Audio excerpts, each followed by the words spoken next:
He's here. He's here. Now, broadcasting from the underground command post, deep in the bowels of a hidden bunker, somewhere under the brick and steel of a nondescript building, we've once again made contact with our leader, Mark Levin. This is the best of the Mark Levin Show, where we honor our fallen heroes on this Memorial Day and every day. Hello, everybody. Mark Levin here. Our number, 877-381-3811, 877-381-3811. We have a ton to cover here. And that's exactly what we're going to do, the way I do it best. These are issues that are in my wheelhouse, in my zone. And I want to get started immediately. Now, you may have heard some of this today, but you haven't heard from me. So let's begin at the beginning. Nancy Pelosi. Now, Nancy Pelosi may be beholden to the radical leftists in her caucus, but we, the American people, are not.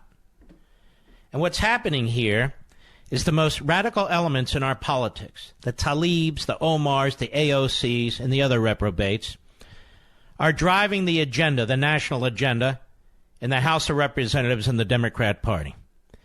And they and some other miscreants and malcontents from dark blue districts, where they are elected for life if they wish to be, they're pulling this nation into the abyss.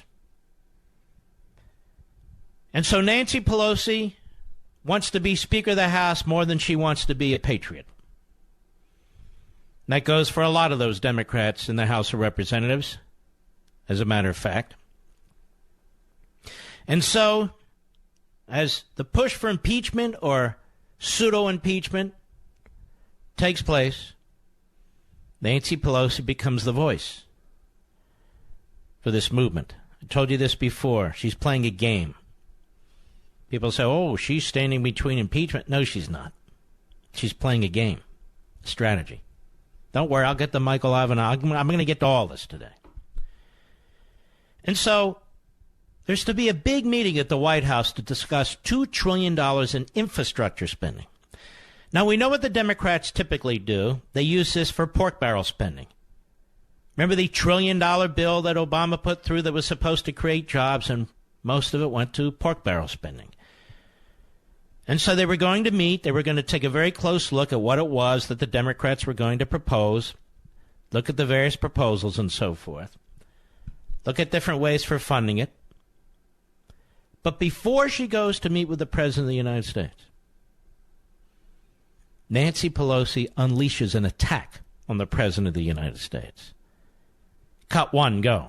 Excuse me, right now the Judiciary Committee is marking up the DREAM Act. We do have our legislative agenda that we're moving forward on. It was a very positive meeting, a respectful sharing of ideas, and I think a very impressive presentation by our chairs. We do believe that it's important for to follow the facts. We believe that no one is above the law, including the President of the United States, and we believe that the President of the United States is engaged in a cover-up, and that was the nature of the meeting. President of the United States is engaged in a cover-up. Of what? Because he asserts executive privilege on behalf of the office of the presidency? Because he doesn't believe his private financial information should go to the Democrats in the House of Representatives, who will try to use his private information for propaganda purposes and have the Democrat Party press do their bidding? He's engaged in a cover-up? They have no predicate that he's done anything wrong with his taxes or his financial information, but they want to be able to second-guess it and draw attention to this side or the other for political purposes. We know the president hasn't committed a crime. He's already been investigated and cleared because no charges were brought against him, and even more importantly, no attempt was made to bring charges against him. A cover-up. They issue scores of subpoenas. And because these scores of subpoenas which are outrageous. These scores of subpoenas are not immediately honored by the President of the United States, who has the right to assert privileges on behalf of the executive branch. Because of that, he's involved in a cover-up, you see. So they were supposed to have this meeting. And, of course, the President of the United States sees this. He sees that one of the people he's meeting with has now accused him of criminal behavior, has now accused him of something he's not doing, who's leading the pack of wolves and mobsters that she has appointed to these various chair positions to try and destroy him personally, financially, and politically. And accuses him not once but twice of a cover-up, emphasizes the word cover-up.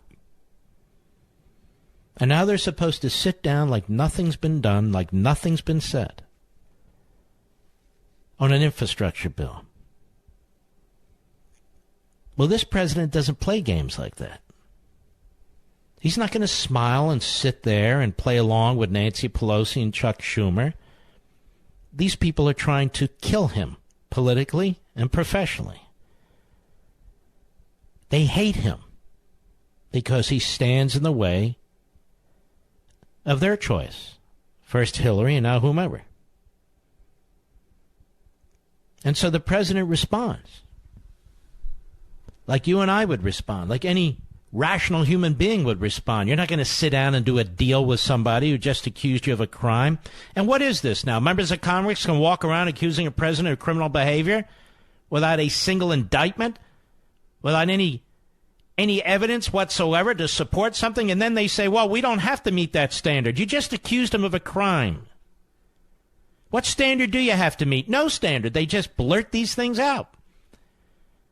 Gerald Nadler did the same thing the other day. The president has committed crimes. Who says so?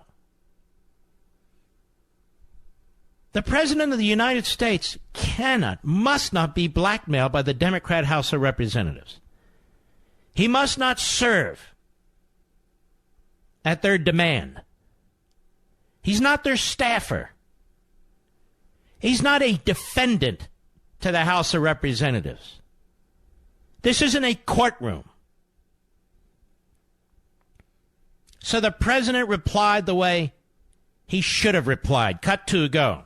So I came here to do a meeting on infrastructure with Democrats, not really thinking they wanted to do infrastructure or anything else other than investigate. And I just saw that Nancy Pelosi, just before our meeting, made a statement that we believe that the President of the United States is engaged in a cover-up. Well, it turns out I'm the most, and I think most of you would agree to this, I'm the most transparent president probably in the history of this country. We have given on a witch hunt, on a hoax. The whole thing with Russia was a hoax as it relates to the Trump administration and myself. It was a total horrible thing that happened to our country. It hurt us in so many ways. Mm-hmm. Cut 3, go. Things are going well. And I said, let's have the meeting on infrastructure. We'll get that done easily. That's one of the easy ones. And instead of walking in happily into a meeting, I walk in to look at people that had just said that I was doing a cover-up. I don't do cover-ups. You people know that probably better than anybody. And I was just looking at a list of some of the things that we just did. More than 2,500 subpoenas qualified for. And I let everybody talk. I let the White House counsel speak for 30 hours. 30 hours. I have 19 special counsel lawyers, 40 FBI agents. I said, open it all up. Let them have whatever they want. Nearly 500 search warrants. Think of that, a search warrant. Did you ever see a search warrant before? Neither did I. This was over 500 search warrants. And of the 19 people that were heading up this investigation, or whatever you want to call it, with Bob Mueller, they were contributors to the Democrat Party, most of them, and to Hillary Clinton. They hated President Trump. They hated him with a passion. This is so true, and what's being done to him is so grotesque. Cut 4, go ahead. These are the people that after 2 years and $40 million or $35 million, it'll end up being a lot more than that by the time all the bills are paid. This is what happened. No collusion, no obstruction, no nothing. They issued 50 orders authorizing use of pen registers. Think of that, though. 500 witnesses. And then I have Nancy Pelosi go out and say that the President of the United States engaged in a cover-up. Now, we've had a House investigation. We have Senate investigations. We have investigations like nobody's ever had before, and we did nothing wrong. They would have loved to have said we colluded. They would have loved it. These people were out to get us. The Republican Party and President Trump. They were out to get us. This was a one-sided, horrible thing. Cut 5, go. There was no collusion. There was no obstruction. We've been doing this since I've been president, and actually, the crime was committed on the other side. We'll see how that all turns out. I hope it turns out well, but to my way of thinking, and I know a lot of you agree with me, the crime was committed on the other side. This whole thing was a takedown attempt at the President of the United States. And honestly, you ought to be ashamed of yourselves for the way you reported so dishonestly. Not all of you, but many of you. The way you reported. So, I've said from the beginning, right from the beginning, that you probably can't go down 2 tracks. You can go down the investigation track, and you can go down the investment track, or the track of let's get things done for the American people. I love the American people. Cut 6. And there was no collusion between Russia and the Trump campaign. That's it. But they want to make this a big deal. Whether or not they carry the big I word out, I can't imagine that, but they probably would, because they do whatever they have to do. I'll tell you, there's a danger here. If someday a Democrat becomes president and you have a Republican House, they can impeach him for any reason, or her. Any reason. We can't allow that to happen. We can't allow it to happen. So when you look at all of the transparency, when you look at all I've done, and I will tell you, my lawyers say, you don't have to do this. You can use presidential privilege. You don't have to let your lawyers and all of your staff testify. You can use presidential privilege, sir. Would you recommend it? Well, you can be transparent or you can be tight. If you've done nothing wrong, being transparent is better. So I said, I did nothing wrong. Let's be transparent. So that's what you have, all of these things. Look at that. All of these things, 500 witnesses that I allowed to testify. It's a disgrace. It is a disgrace. And then right afterwards, Nancy Pelosi is at it again in front of the microphones. Cut 7, go. Last night, time in between, the president was making some sounds that we questioned how serious he could be if he was saying what he was saying. And last night, he put forth a letter saying that unless we passed the U.S., Mexico, Canada free trade agreement, there was no reason for us to, we couldn't go forward with infrastructure. We didn't see those two as related. But the fact is, hopeful, optimistic, and seeing the necessity for a big infrastructure initiative for our country. We went in the spirit of bipartisanship. No, you didn't go in the spirit of bipartisanship. You accused him of being a criminal. Would you like that, Nancy, if we accused you and your husband and your children of being criminals? Because you still won't release your tax returns? Your office knows I keep asking you to release your tax returns. Your office knows I keep asking you to release your bank accounts. Those and your husband. Your office knows I keep asking to release the same records you're demanding from the President of the United States, and you ignore it. I don't expect the press to ask you. They're in your back pocket. But this is a massive show. We've asked the question, why won't you release your information? I understand why a lot of Republicans won't ask, because they don't want to release their information either. So why just the president? Why shouldn't the number 3 in line to be president, the Speaker of the House, through whom all this legislation and spending and taxation goes through, why shouldn't she and her husband be compelled to release the same information? Go ahead. In common ground with the president on this. He came into the room, made a statement that he made was, I won't even characterize it, but I will say this, and what I said after he left. Thomas Jefferson, when he was president of the United States, tasked his Secretary of the Treasury, Gallatin, to put forth an infrastructure proposal for the initiative for the country. She is a rambling buffoon. I don't know what this has to do with Thomas Jefferson and infrastructure. I'm going to comment on this when we return. I'll be right back. Mark Levin.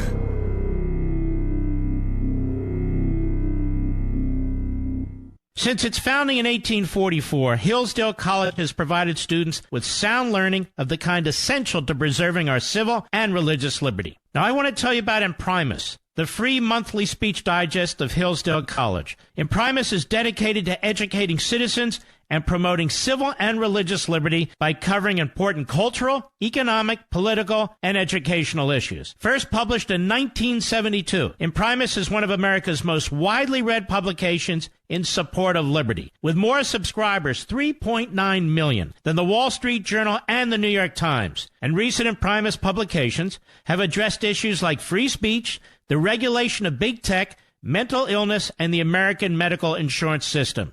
And because America's founding principles are so important, Hillsdale offers Imprimis absolutely free of charge to anyone who requests it. That's right, you can subscribe to Imprimis for free.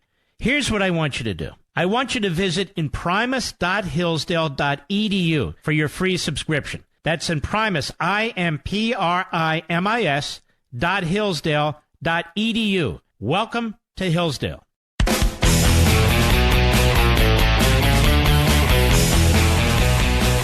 You're listening to the Memorial Day edition of the Best of the Mark Levin Show. We've got more here, and I want to delve in. By the way, I'd be remiss if I didn't thank you.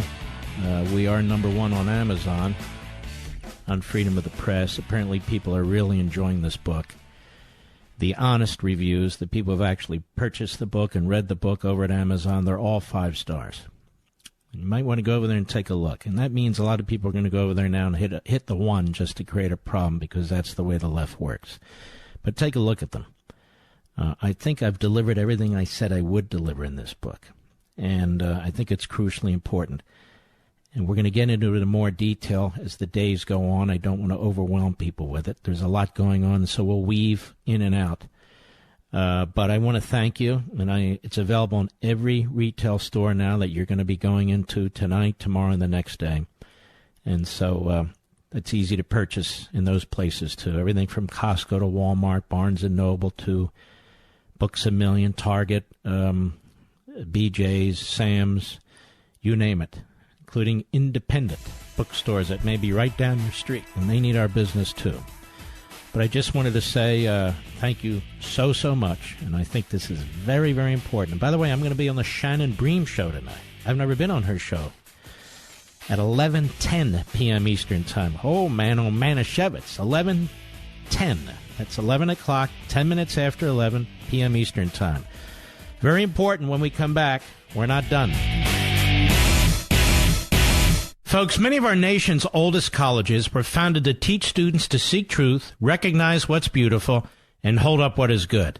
But sadly, many have lost their way. Locked in the grip of political correctness, they no longer allow free and open discourse, and instead peddle their moral and cultural relativism. Thankfully, there's Hillsdale College. Since its founding in 1844, Hillsdale has remained true to its original mission, to provide sound learning of the kind essential to preserving civil and religious liberty and intelligent piety. And as Hillsdale enters its 175th year, their goal is simple and yet profound: to help students understand what is noblest and best in yourself and the world. Hillsdale College's liberal arts education and vibrant campus community help students form a foundation for the rest of their lives, a truly life-defining experience. So if you're looking for a college that prizes learning and values intellectual enthusiasm, where everyone shares a strong sense of meaning and purpose, welcome to Hillsdale College. Please visit hillsdale.edu/admissions to plan a visit and learn more. That's hillsdale.edu/admissions. Now back to the best of Mark Levin. We honor those on Memorial Day who've given their lives to defend this nation. Mark Levin, America's Paul Revere. Call him now at 877-381-3811. Now, I'm not finished here. I want to lay out the facts via the audio clips. We have one more Pelosi and two Schumers, and then I want to jump in with both feet. Mr. Producer and Mr. Call Screener, I want you to open your mics. We spoke during the break, and you know you can tell me the truth about anything, and they do. And let me start with Mr. Call Screener. You finished the book, right, on freedom of the press? Yes, sir. Be very honest. You've read the other books. Give your little critique. Well, like we were talking about during the break, I think this came across both as academic. It was definitely right on historically, so I think it could be used in the college classroom. But it's also like a primer, almost like the average Joe's everyday understanding to what's wrong with the media today. I think you spelled it out from A to Z. Let me ask you this.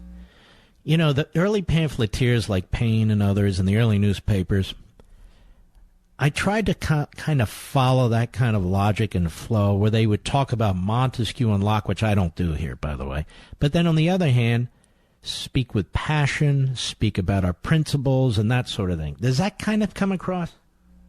What really comes across, it does, but what really comes across is how fact-based everything was. And for an opinion commentator that you are, there wasn't a ton of opinion in it. Everything was backed up so well, straight through the endnotes. And you finished the book? I did, actually. I think the epilogue was one of my favorites. How long did it take you to finish the book? Probably 3 or 4 sittings on audio. Okay. Let me ask you, Mr. Producer, where are you in the book? Are you in the book? I am in the book halfway through chapter 7. So you're almost done. I am. What do you think? Excellent. Chapter 7 right now, I told you at the break, summarized perfectly the Trump collusion narrative and what is going on. In that 3 or 4 or 5 pages, perfect summary. And you like this book better than the prior book, right? Rediscovering Americanism. Yeah, number one. Tell the country the truth. This is truth. This is the top book, I think. It's perfect. All right, thank you. And I just want you folks to know, they tell me the truth. If they think a book's too difficult or not and so forth, then what I would have done, but I couldn't do in this instance, is send my book to my father and my mother and have them critique it. And my dad, my father in particular, was very blunt. When I sent him Liberty and Tyranny 10 years ago, I guess almost 10 years, something like that, I didn't hear from him about the book for about a week, and then he called me. He said, I want to tell you about Liberty and Tyranny. I said, yes. You're going to sell 1 million copies. I said, Dad, people don't sell 1 million copies. He said, you're going to sell 1 million copies. I couldn't put the book down. When I sent him the next book, Ameritopia, about a week later, he said, very good book, not so easy. I said, okay. Fast forward, when I sent him a copy of Rediscovering Americanism, he thought it was fascinating, but he said the same thing. Very good book, but tough. And then you know what he said to me? Why don't you do your next book like you did Liberty and Tyranny? Write it in that style. Write it that way. Because I think more people will read it. Not that I think there's anything wrong with your other books. I'm just saying, if you want to have a broader readership in this particular book. And as usual, he was right.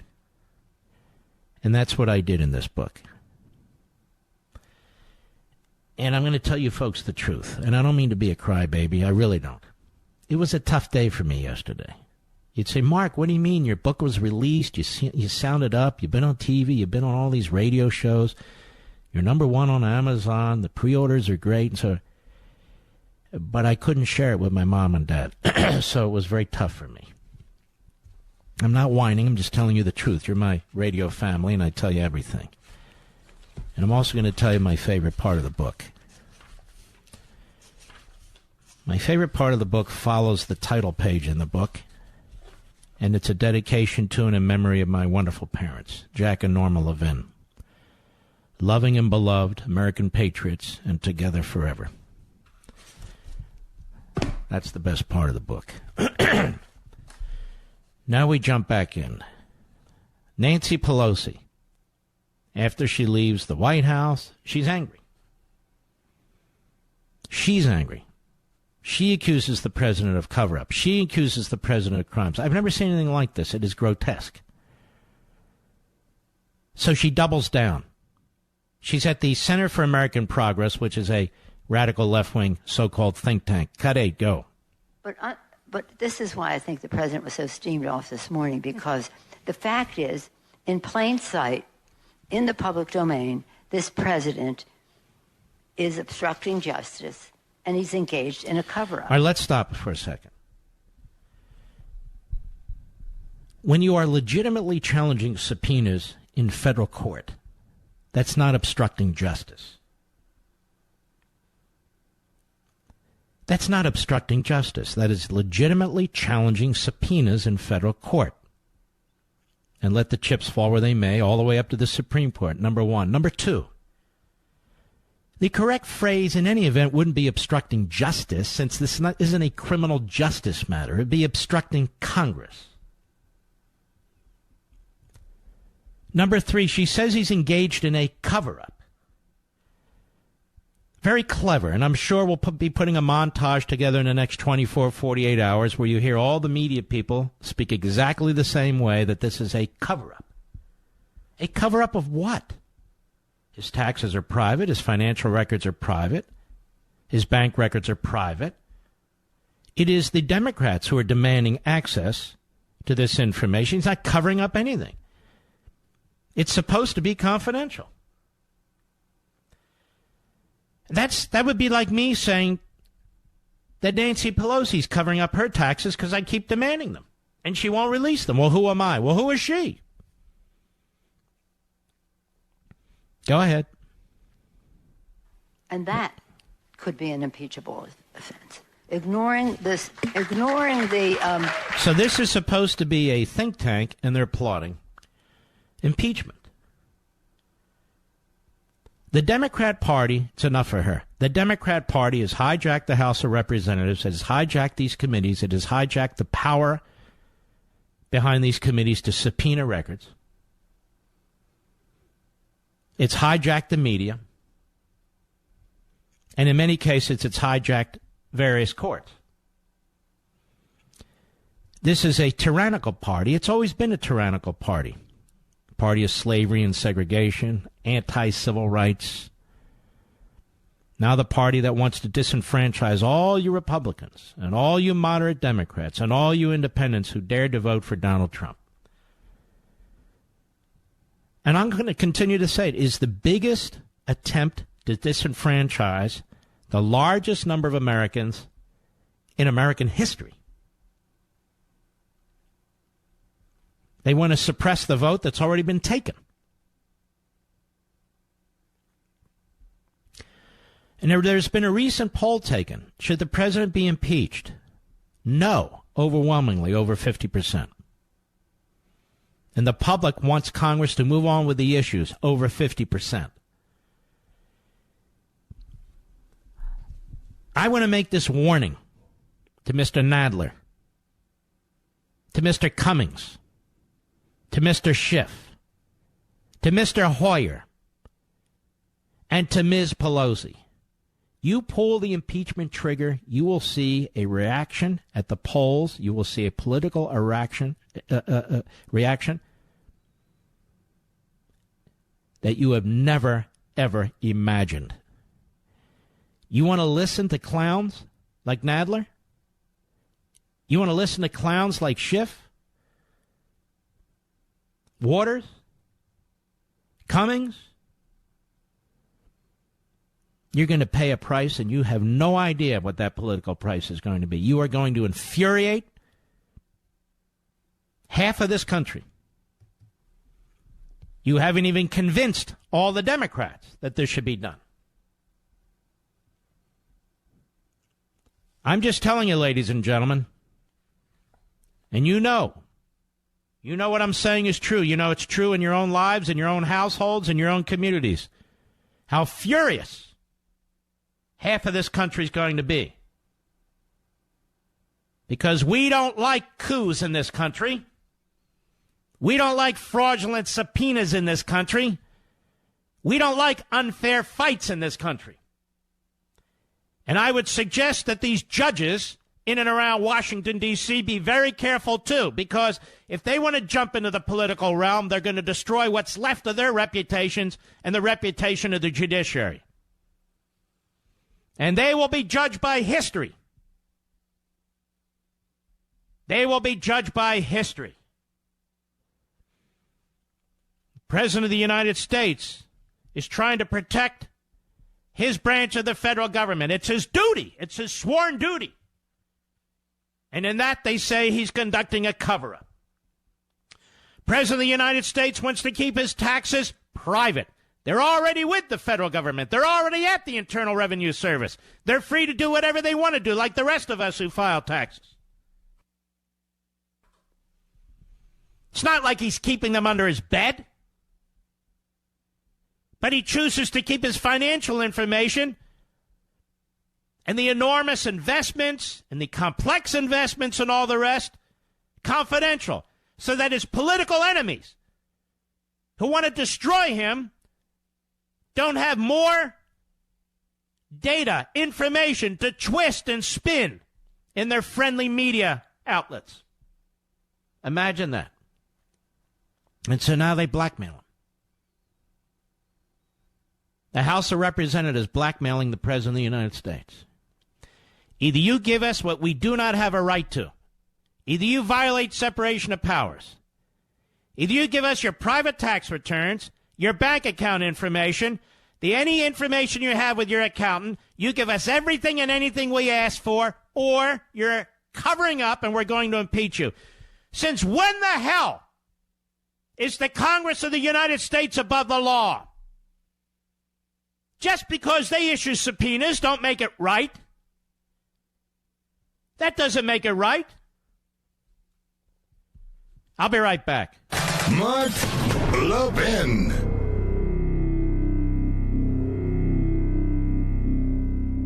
Every human being has a common problem. How do I live well?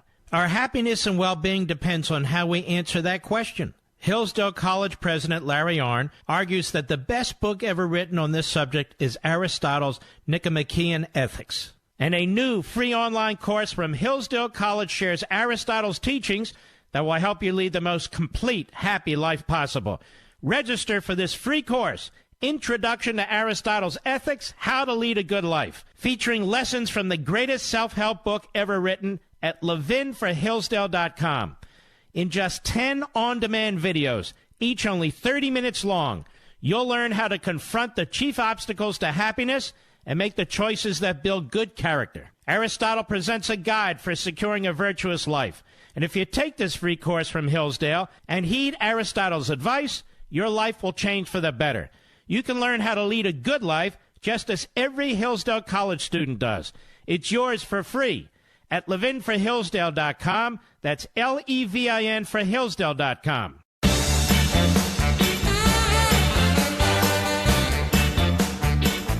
This is the best of the Mark Levin Show, where we honor our fallen heroes on this Memorial Day and every day.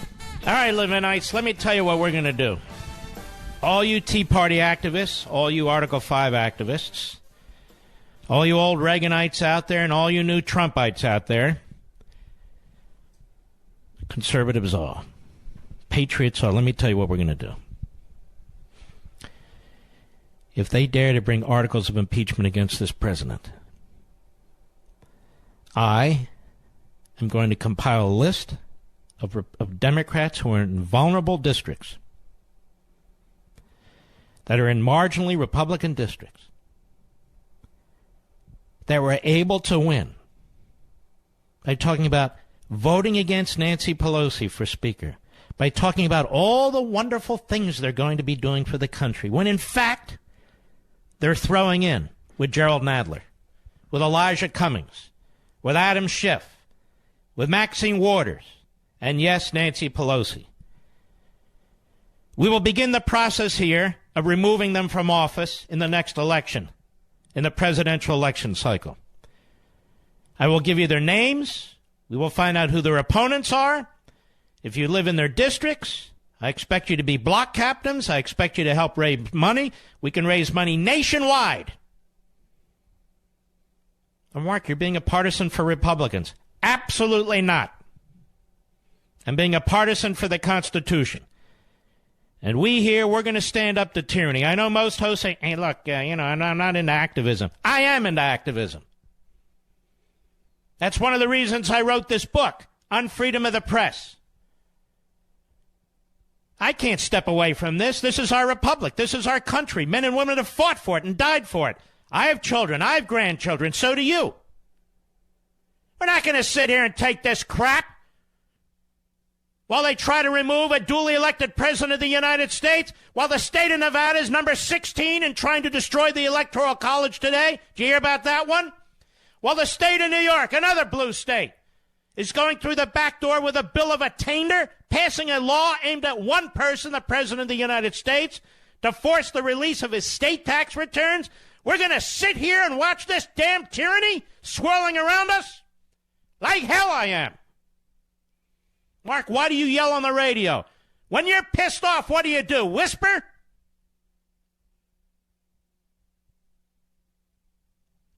We're going to engage. That's exactly what we're going to do. Enough is enough. We have a man who decided to put on hold his businesses, who dared to run for president of the United States, who outsmarted his Republican opponents. He absolutely did. Who outsmarted his Democrat opponent. He outsmarted the press, and he won. And ever since he won, they've been trying to destroy him. He's Hitler. He's Stalin.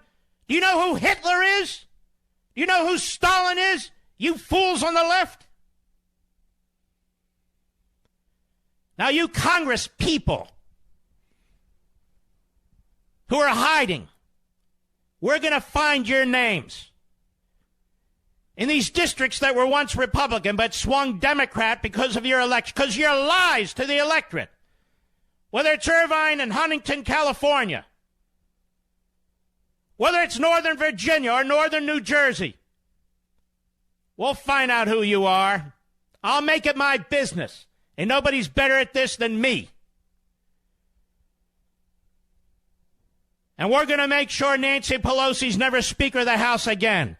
And we're going to remove Nadler from his chairmanship, and Maxine Waters, and all these other mental patients. We will remove them from the positions of power.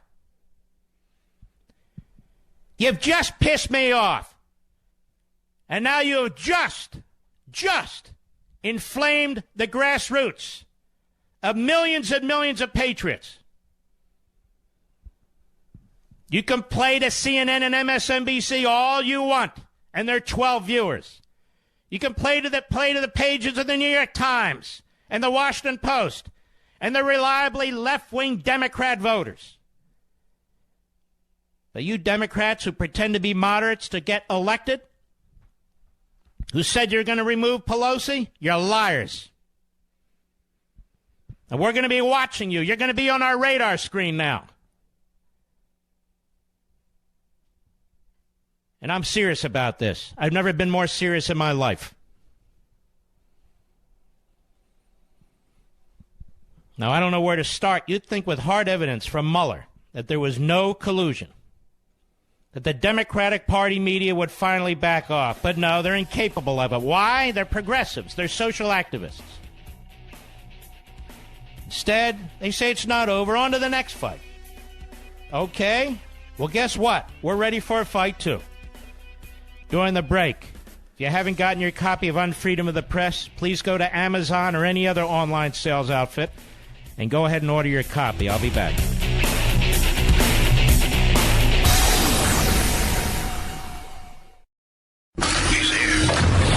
He's here. Now, broadcasting from the underground command post, deep in the bowels of a hidden bunker, somewhere under the brick and steel of a nondescript building, we've once again made contact with our leader, Mark Levin. You're listening to the Memorial Day edition of the Best of the Mark Levin Show. Hello, everybody. Mark Levin here. Our number, 877-381-3811, 877-381-3811. We have a Democrat Party and surrogates in the media who are demanding that Republicans start to buckle. That Republicans start to come out against the president because they know this would be potentially his undoing. So now that's the pressure that they're placing on Republicans. You could see what Jake Tapper is saying to the dim-witted Mitt Romney. There's only two of you, you and Justin Amash who are raising the rest of the party's not. Why is that? Oh, good one, Jake. Like we didn't see that. Fastball at our nose. That's what they're trying. So let me reiterate. These pretend moderates who got elected in Republican districts last time around, they pull this impeachment trigger, you and I, 8.5 million of you out there, and millions more on podcast, on the internet, reading my books, wherever you might be. We're going to target these people politically, and we're going to defeat them. And we're going to defeat them. It's that simple. Again, I don't do this because the Republicans. I do this because the Democrat Party is off the rails. And we have to do whatever we can. People, what are we going to do, Mark? Okay, that's my idea. But I need my army of Levinites behind me. I can't do it myself. I have the power of a microphone, but you have the power of the grassroots. Just like with the press. Now we have another federal judge, another Obama appointee. How is it that the Democrats in Congress keep getting Obama appointees? A New York judge this time of an Obama appointee by the name of Edgardo Ramos. New York judge, Washington Times, refused today to block congressional subpoenas seeking financial records from two banks that did business with President Donald Trump, making it clear it wasn't a close call. U.S. District Judge Edgardo Ramos said in a, excuse me, I just kind of blew it here, said in a ruling delivered from the bench. So he rules from the bench. He gives an oral ruling that Trump and his company were highly unlikely to succeed in a lawsuit, arguing that the subpoenas seeking records from Deutsche Bank and Capital One were unlawful and unconstitutional. Ramos also concluded the subpoenas have a legitimate legislative purpose and dismissed one by one arguments made to try to bury them, though he conceded that the records released publicly could cause Trump and his family irreparable harm.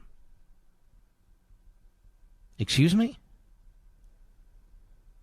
So the release of the information could cause the president and his family irreparable harm. Isn't that amazing? But so what, right? And isn't that the purpose of all this? The lawyers for the House Financial Services and Intelligence Committees say they need access to documents from the banks to investigate possible foreign influence in the U.S. political process and possible money laundering from abroad. This is so outrageous. By the way, this Katie Hill, Democrat from Irvine, California, she was a lawyer, a law professor of sorts, a Bernie Sanders fan. She got elected as a moderate Democrat in Irvine, California, which is a heavily Republican area. What a bunch of dummies to vote for this woman. What a bunch of morons to vote for this woman. Now she's on TV. She goes on Fox. She pretends she's a moderate. She's a fraud. And we're going to keep an eye on all the frauds. Like Ms. Hill. Katie Hill. Keep it up, Katie. You're going to be a one-termer. You go back to law school. So this judge says that it could do irreparable harm to the president and his family. But no problem. Deutsche Bank has lent Trump's real estate company millions of dollars over the years. So what? When Ramos finished reading aloud a lengthy ruling, he asked Trump's lawyer, Patrick Strawbridge, if he would appeal. It's probably a safe bet, Strawbridge responded. The judge then noted that, what kind of a judge is this? Of course they were going to appeal. Besides, he's an Obama judge. The judge then noted that both sides had agreed that the subpoenas would not require response for another week, giving Trump, his family, and his companies time to appeal. Well, that's nice, Judge. You're going to let them appeal? That's very kind of you. The hearing falls 2 days after a judge in Washington, another Obama judge, if the article was written accurately, a second Obama-appointed federal judge in Washington ruled against Trump in a similar case, finding the president cannot block a House subpoena for information from a financial services firm that had done accounting work for him and the Trump organization.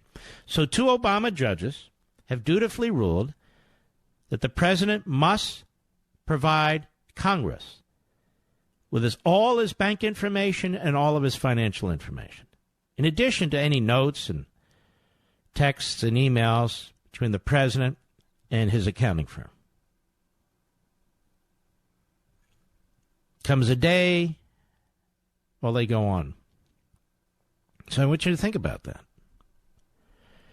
And as I said the other night on TV, and I said behind this microphone, the Democrats are creating a precedent that will destroy themselves.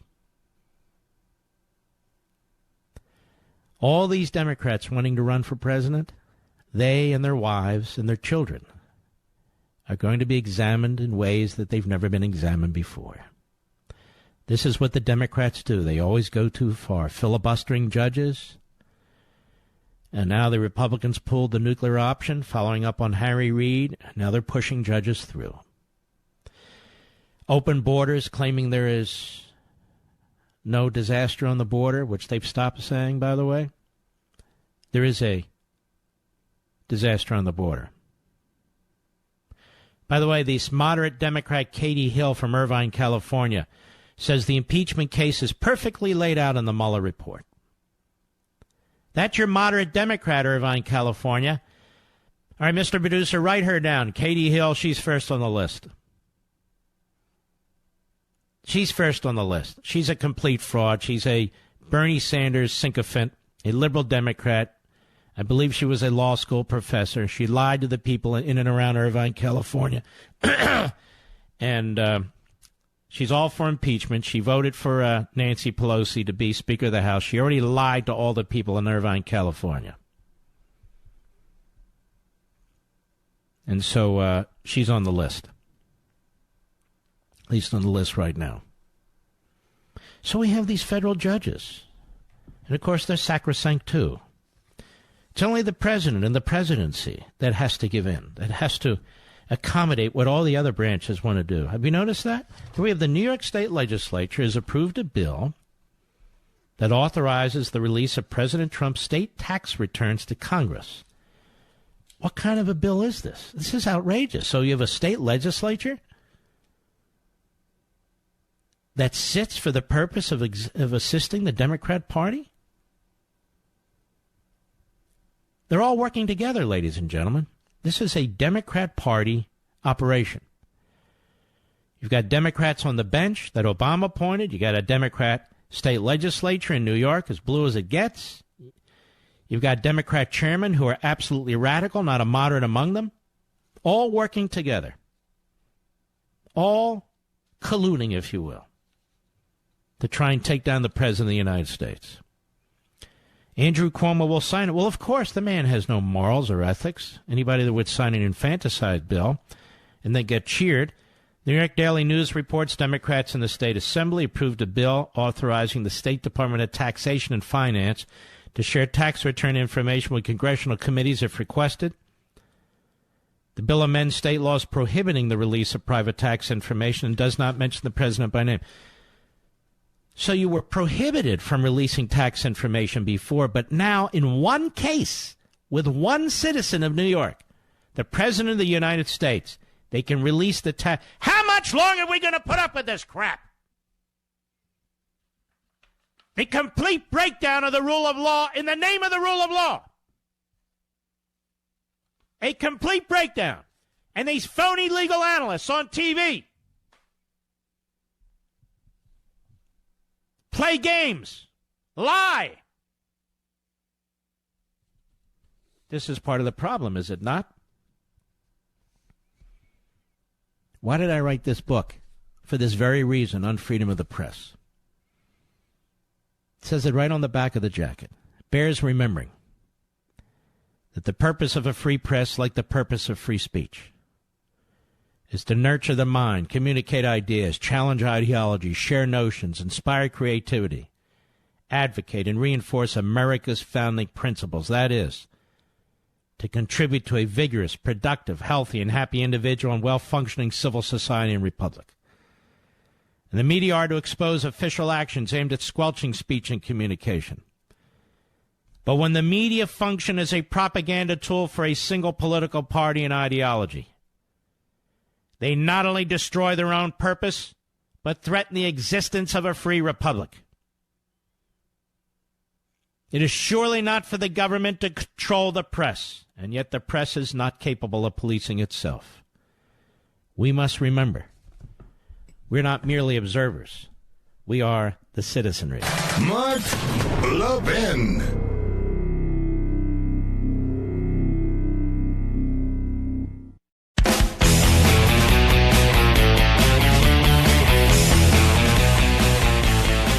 The best of Mark Levin. We honor those on Memorial Day who've given their lives to defend this nation.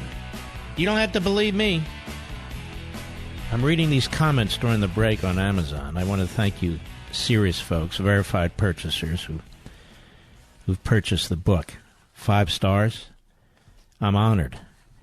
And it's very important that I read these too, because you see, I spent over 12 years of my life writing this book. Weekends, nights, holidays, whenever I could. And I always wonder, an author always wonders how it's going to be received. And this book is being received in the way that Liberty and Tyranny was received. And I don't know what that means in the end, but apparently there's a groundswell for the book.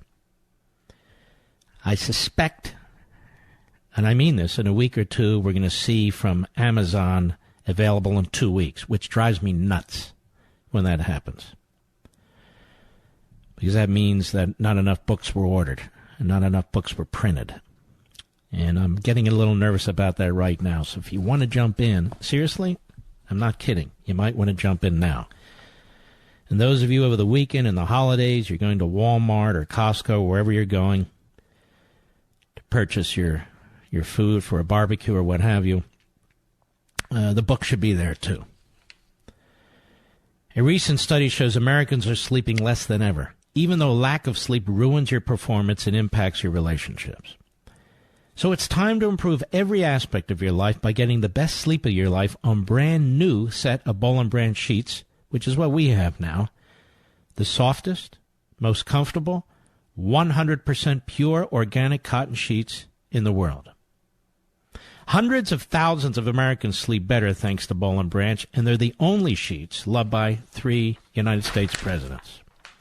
All their products, from the signature soft sheets to the cozy throw blankets to their plush towels, are made the right way, not the easy way. These are naturally derived products made with the highest level craftsmanship, and every purchase comes with a 30-day risk-free trial. I mean, that's incredible. Get $50 off your first set of sheets, plus free shipping, at bollandbranch.com with promo code MARK. That's bollandbranch.com, promo code MARK for $50 off. bollandbranch.com, B-O-L-L, and branch.com.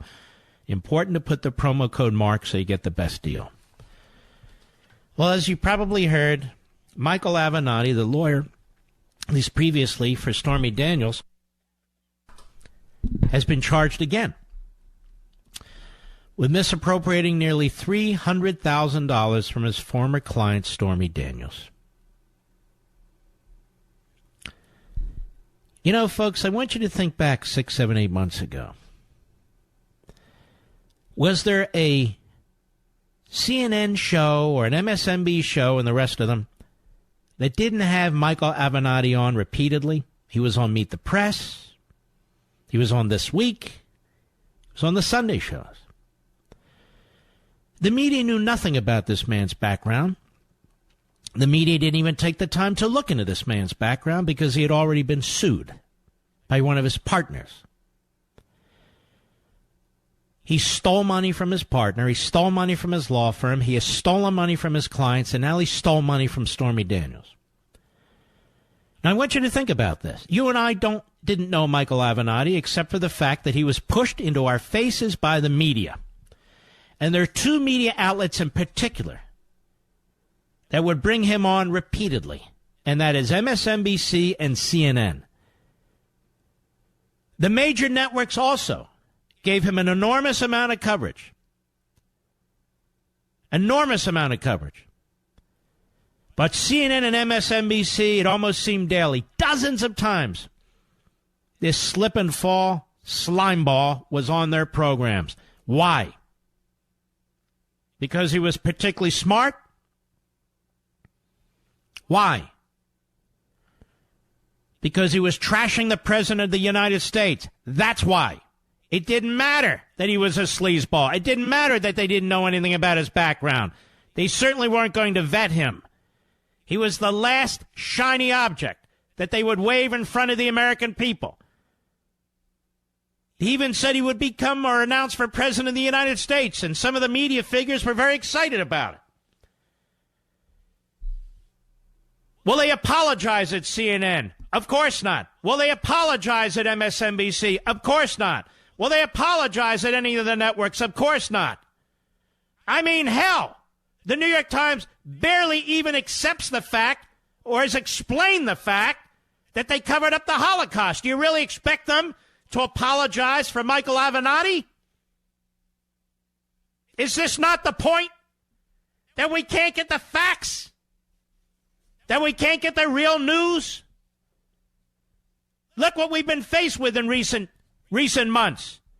2.5 years of a phony Russia collusion story where the media participated in the police state tactics of senior Obama administration officials. An absolute disgrace. And I will now state emphatically that we had federal judges serving as FISA court judges who also threw in with the police state tactics at the senior level of the FBI and the senior level of the intelligence agencies. What else explains the fact that not one of these judges has reconvened their court for the purpose of holding anyone in contempt? And they push these people on us. They push these people on us because they know what they're going to say. They bring in the most radical, disgraceful professors that say the most outrageous things about the president. You look at MSNBC, starting with that clown Joe Scarborough and his clown wife. That's right, I said it. Look what they say every day. Look what they do every day. In tandem, like two Rockettes dancing across the stage. And they say they're defending freedom of the press. They're defending freedom of the press? They're the unfree press. We believe in freedom of the press. I'll be right back.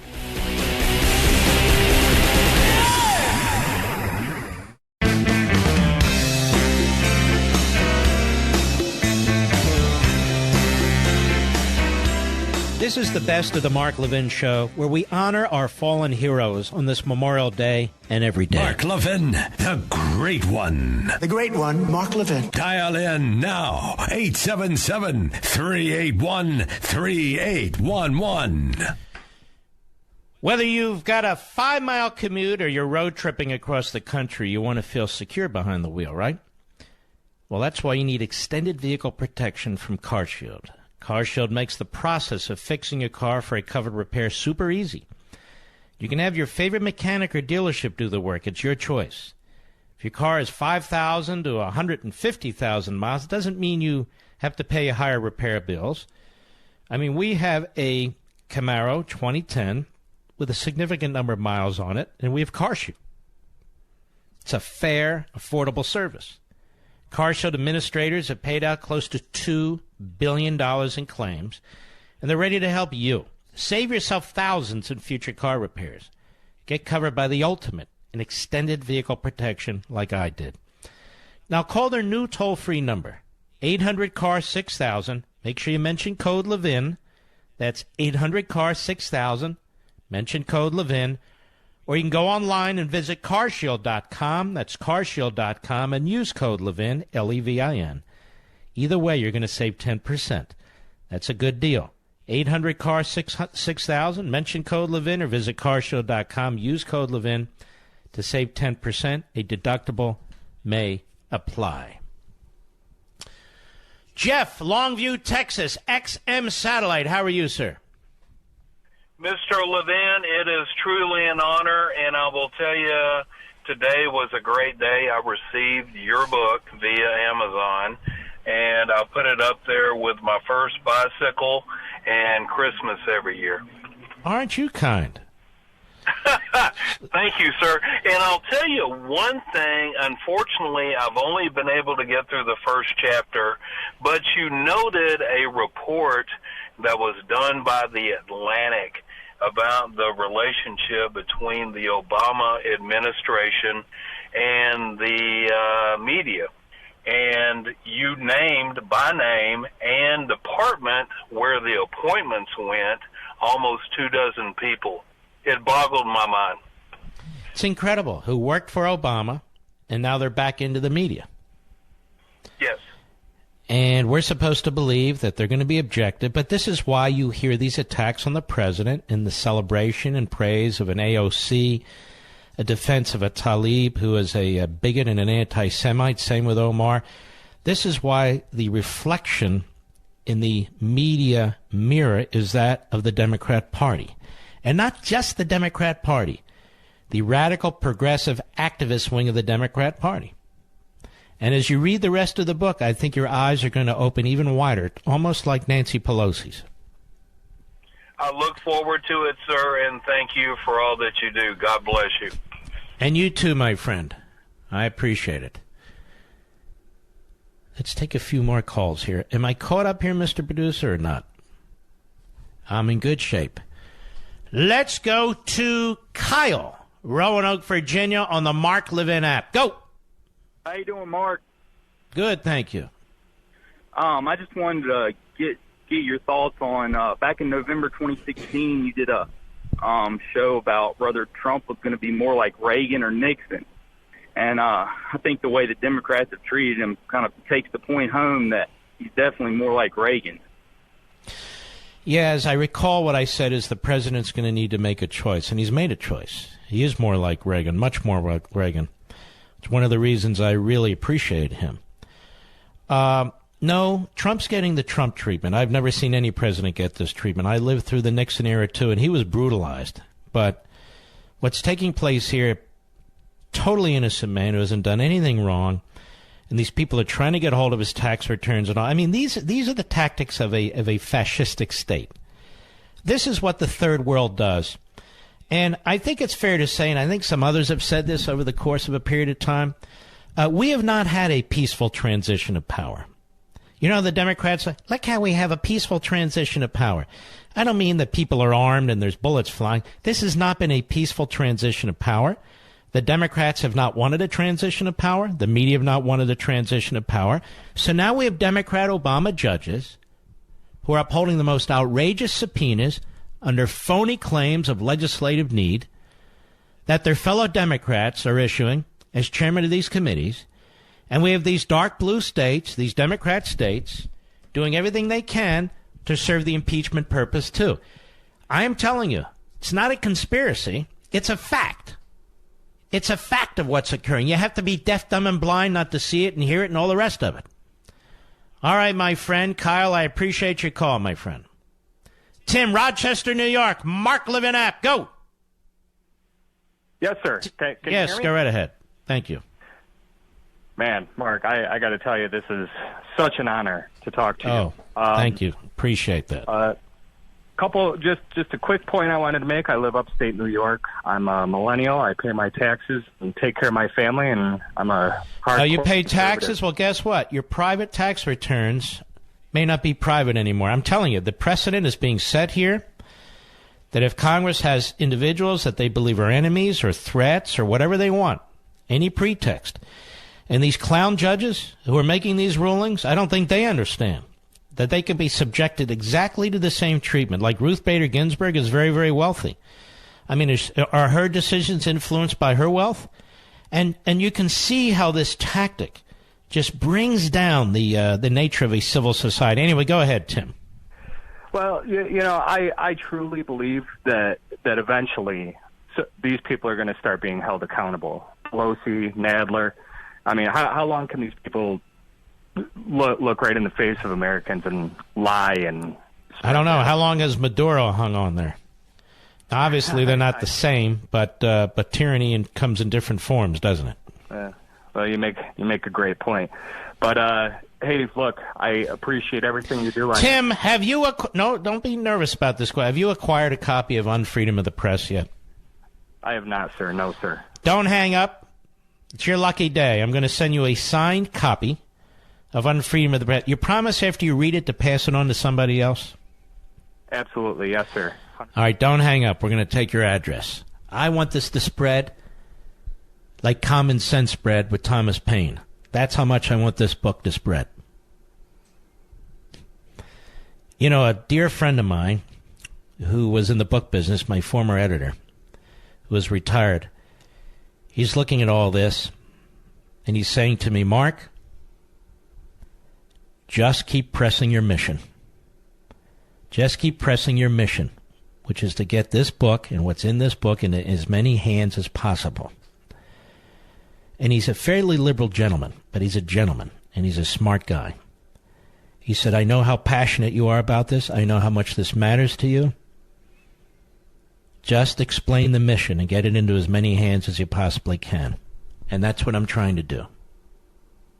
That's what I'm trying to do. Let's go to Lem, Cambridge, Maryland, XM Satellite. How are you? Fine, thank you. How are you this evening, Mr. Levin? All right, sir. Thank you. Thank you for taking my call, and thank you for everything you do. If it wasn't for you and Sean Hannity, we probably wouldn't know one-tenth of what's going on with We the People's Government. Well, thank you. And Sean's terrific. Absolutely. I just have a question, and I wanted your thoughts on it.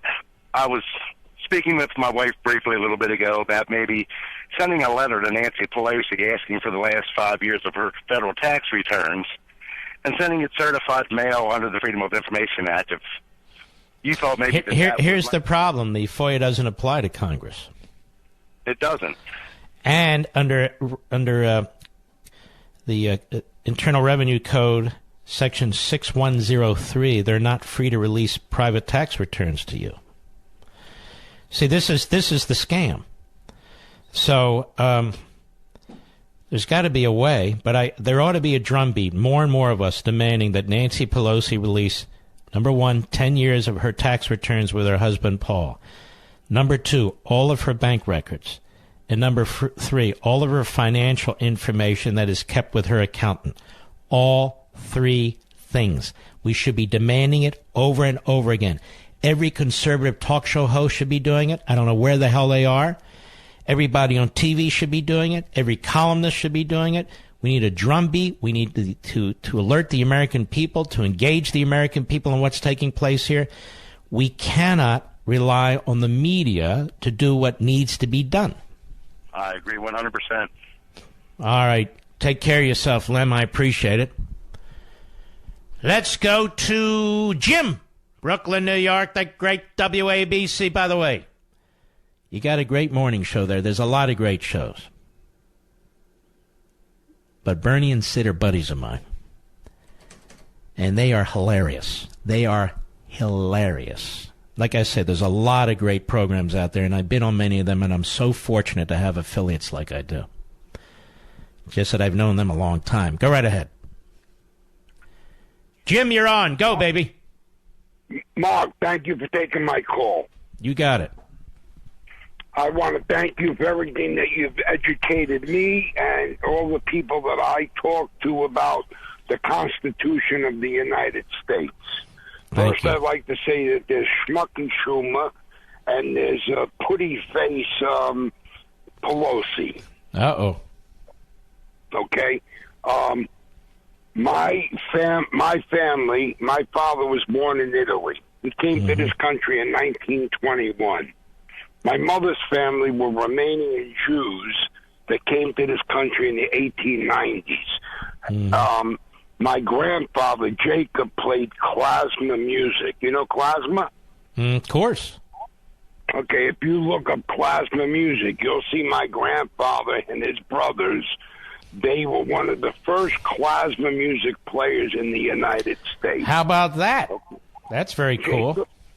Jacob Boogich, B-O-O-G-I-C-A. We're going to run out of time. Okay, well, listen, I want to say this. In fact, I got 30 seconds. You've educated us. Here's the problem in this country right now. And I want to thank your screen caller because he grew up in the same neighborhood. 20 seconds. Come on now, Jim. Get to your point. The people in this country are uneducated. They have no clue about the Declaration of Independence, and they have no clue about the Constitution. Well, let me just say this because I have to go, Jim. The more and more people who come into this country who do not speak English, who are not assimilated into our country, are never going to understand the Constitution and its nuances and the Declaration and its principles, particularly when they hear day in and day out how this country sucks and how we need to go forward and forget about our past. This is a huge, huge problem in this country, as is public education. Maybe I'll tackle that one next, but first things first. I'll be right back. Mark Levin.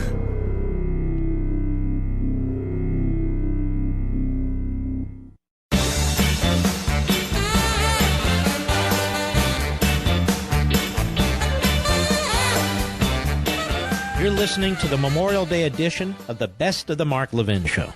Reminder, I will be on Shannon Bream's show at about 11:10 p.m. Eastern Time, 10 minutes after 11, which makes it, let me do my quick math, 8:10 p.m. Pacific Time.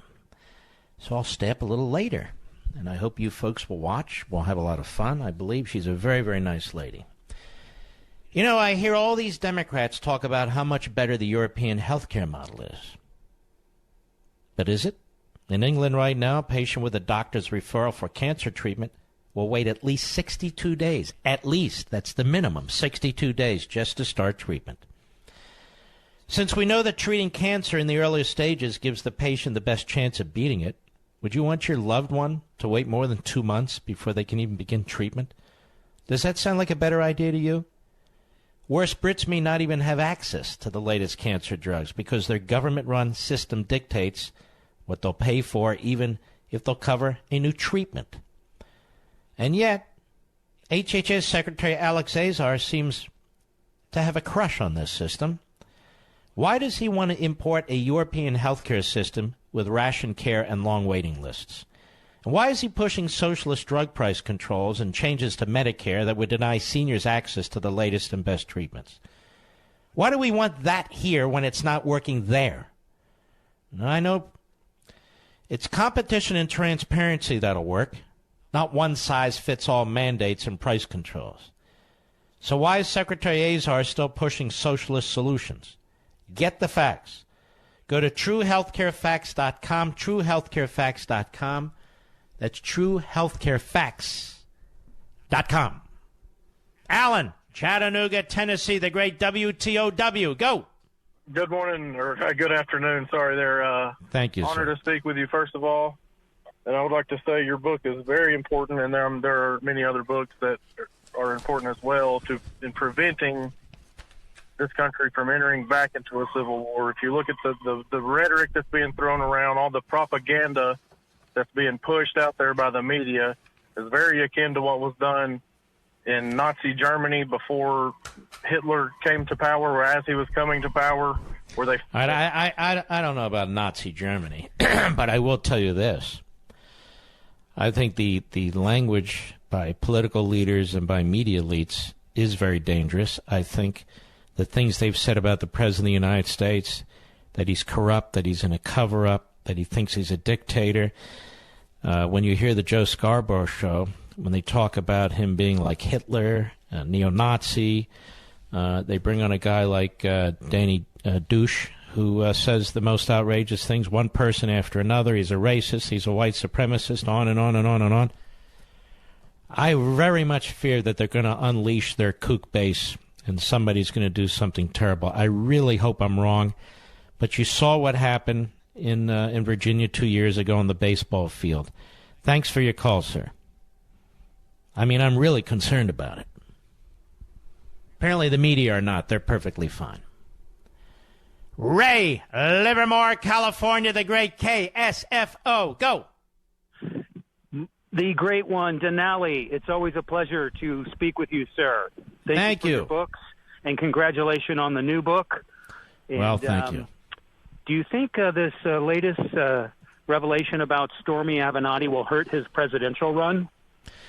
Stormy Avenatti? No, I don't think so. If they think he can beat Trump, I'm sure the conga line of left-wing kooks on MSNBC and CNN will get behind him, so to speak.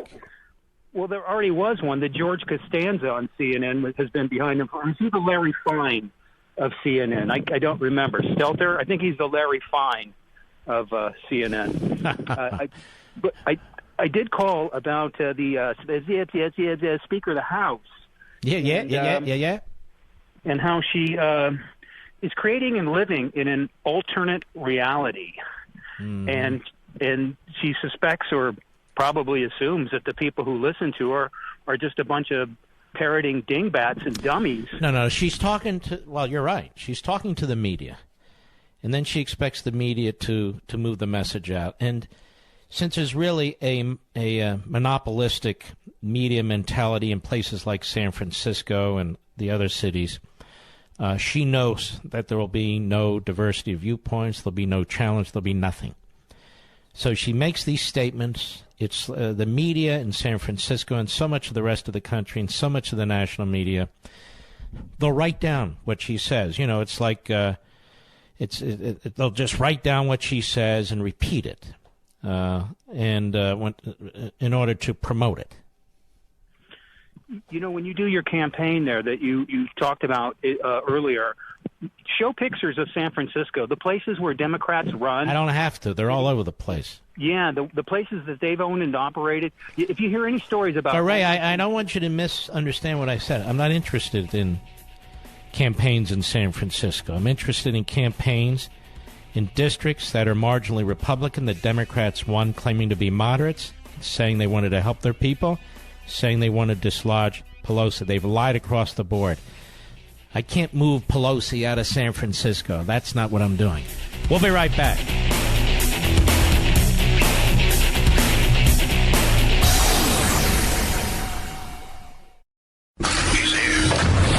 He's here. Now, broadcasting from the underground command post, deep in the bowels of a hidden bunker, somewhere under the brick and steel of a nondescript building, we've once again made contact with our leader, Mark Levin. Now back to the best of Mark Levin. We honor those on Memorial Day who've given their lives to defend this nation. Hello, everybody. Mark Levin here. Our number, 877-381-3811. 877-381-3811. Steve Cohen is one of many court gestures up there in the Democrat caucus in the House of Representatives. You remember him? He's the fried chicken guy. And when he's gone from the House, when he's gone from the good green earth, that's what he'll be remembered for. He'll be the fried chicken guy.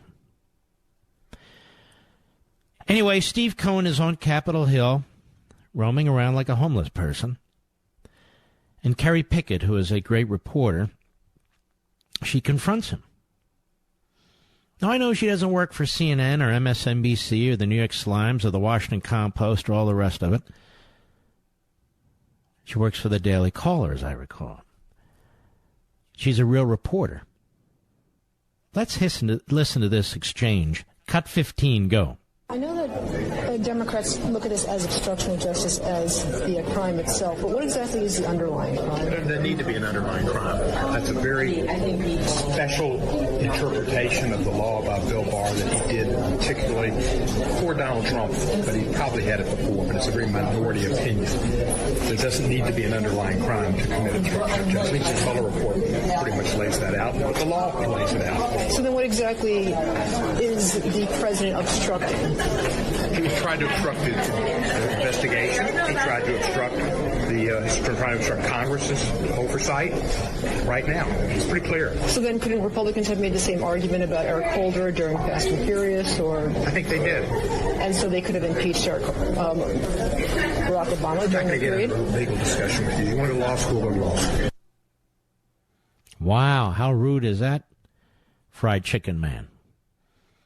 I'm not going to get into a legal discussion with you. You want to go to law school? Go to law school. Well, she asked a perfectly legitimate question. Eric Holder was held in contempt.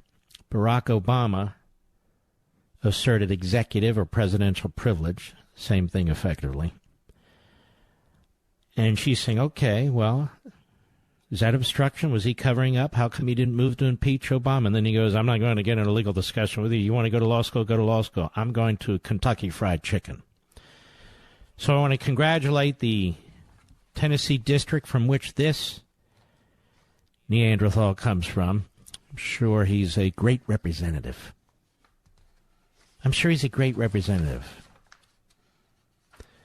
Now, I want to turn to something else, ladies and gentlemen. Joe Biden is getting a free ride. He's getting a free pass. I mean, if his name had been Trump, you know they'd be all over him. They'd certainly be all over his wonderful son, Hunter. With all his connections to the Ukraine and his foreign activities and the zillions of dollars he's made as daddy's little son.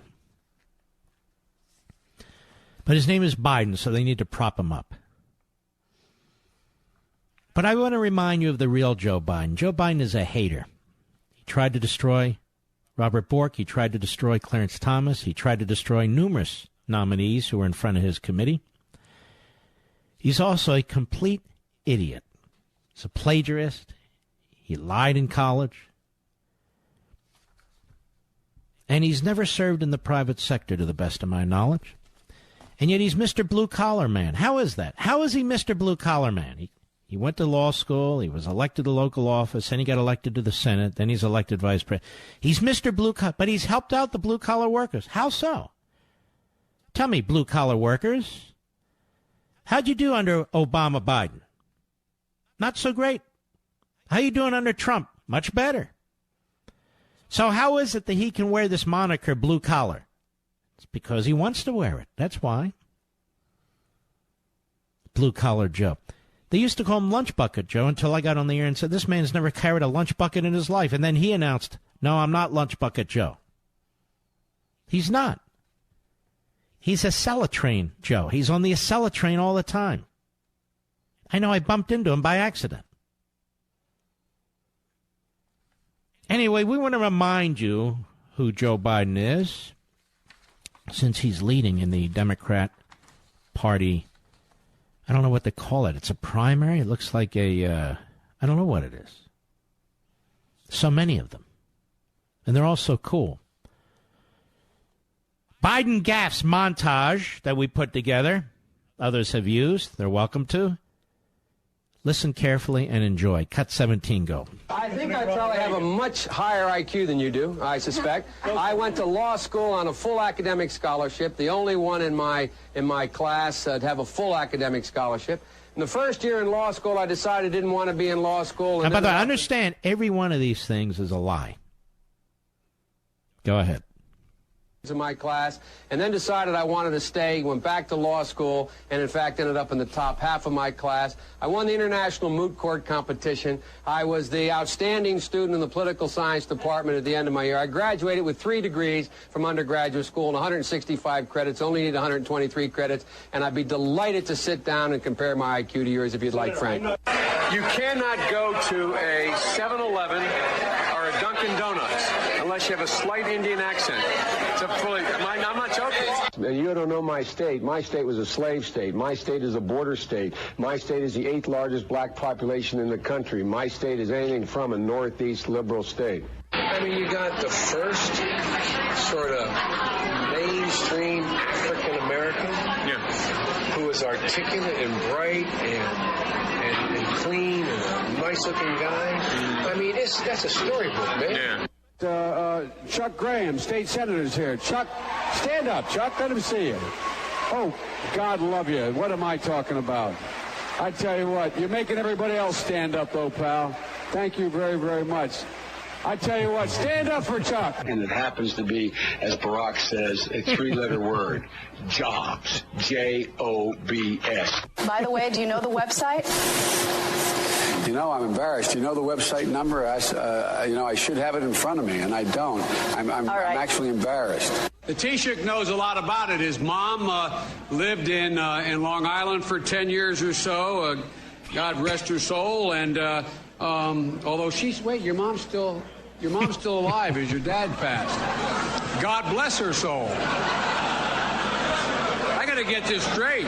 Well, I say they're going to start to see unemployment grow this spring. You mean employment? It's going to take employment. North America is going to be, for the first half of this century at least, the epicenter of energy in the world.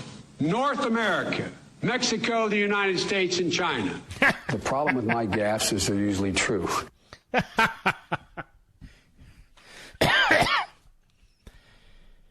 This idiot, seriously? Can you imagine if this guy were Republican, much like Mitt Romney? What they would do to him? They'd be talking about low IQ, that he needs a mental examination, he's unhinged. They'd be going on it. But no, it's Joe Biden. It's lunch bucket, blue-collar Joe. Joe Biden has been a welfare case his entire life. You and I have been paying his salary. We've been paying his medical care. We've been paying his pension. We've been paying his train trips back and forth from Wilmington on the Acela train. The kosher hot dog he probably gets on the train. We've been paying for this guy his whole life. Senator, then vice president of the United States. This guy doesn't know how to create a private sector job, period. And then he talks about Trump being a man of privilege. Man of privilege? You've been on welfare, brother. You've been on the public dole your entire life. Donald Trump's been a businessman. Low points, high points. He's created jobs, and mostly blue-collar jobs. Men and women who build buildings and stuff. And you put him down, you say, everything he's got, he inherited. Okay, he wasn't born poor. Who cares? His father was successful. That's good. And his father taught him how to even be more successful. And he's more successful than his father was. Now, I can point to the skyline that Trump changed. I can't point to anything that Joe Biden has done. Nothing. Nothing. And so, blue-collar Joe, don't fall for that, Pennsylvania. I'm a Pennsylvanian. Don't fall for that crap. Ohio, Michigan, Wisconsin, Minnesota. This guy's no more blue-collar than Barack Obama was. But he's a union guy. No, he goes to union meetings. He talks to union guys. He talks to their leadership. He's not a union guy. He's a big government guy.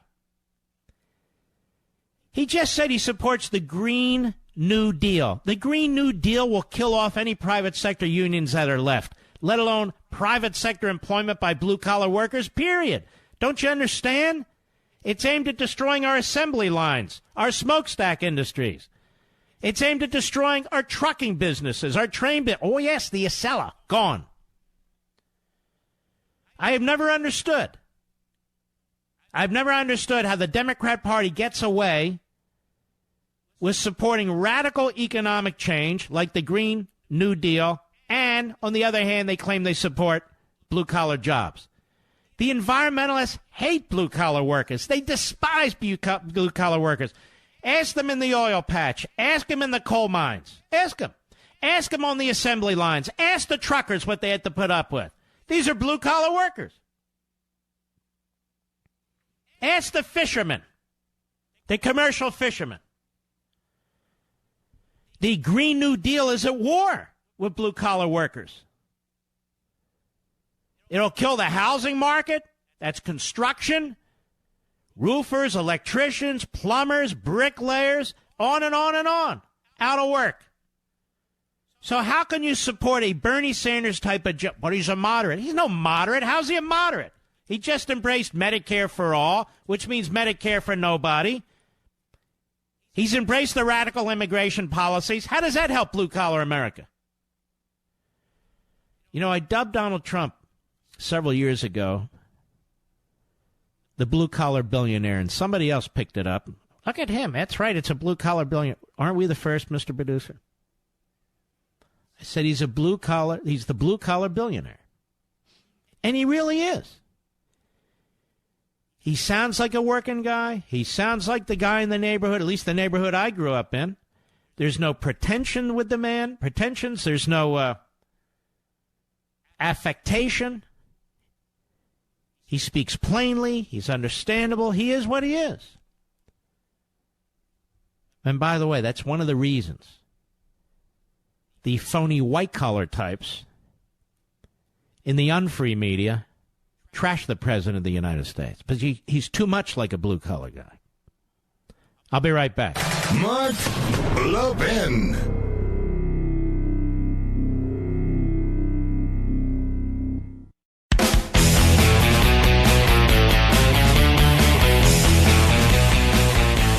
This is the best of the Mark Levin Show, where we honor our fallen heroes on this Memorial Day and every day.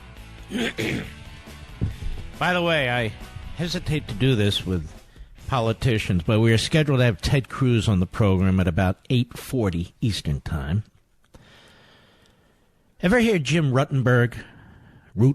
He was a correspondent for the New York Times, and then he became a columnist. And this always amazes me, how news people become columnists. They just changed their name. I want to read you something.